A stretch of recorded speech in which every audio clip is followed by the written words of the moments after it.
এই মুহূর্তে আমরা নিজেকে চৈতন্য মনে করি। কাউকে যদি জিজ্ঞেস করা তুমি কি চেতন, হ্যাঁ অবশ্যই। কিন্তু আমরা কি মনে করি, আমি শরীর মন চৈতন্য সব মিশিয়ে একটা খিচুড়ি। আমি নিজের বিষয়ে কনসেপশনটা একদম পাল্টে নিচ্ছি। এই পাল্টে নেওয়ার মানেটা হচ্ছে আধ্যাত্মিকতা, এইটাই হচ্ছে জ্ঞান। ঠাকুরের প্রথম উপদেশ, আমি হচ্ছে চৈতন্য, কনসিয়াসনেস। কিন্তু কোন কনসিয়াসনেস?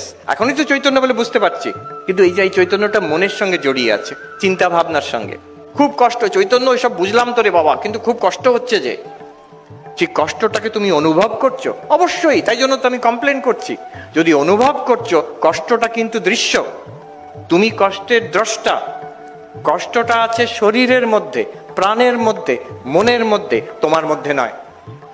কষ্টটা শরীরের কষ্ট, শরীরের কষ্ট শরীরেই থাকুক, নিজের ওপরে চাপিয়ে দেবেন না।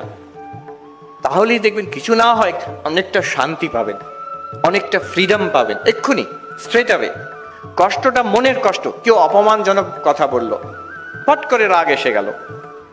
এই অপমান, রাগ, একটা জ্বালা, সেটা কোথায় আছে? মনের মধ্যে, আপনার মধ্যে নয়। আপনি চেতন।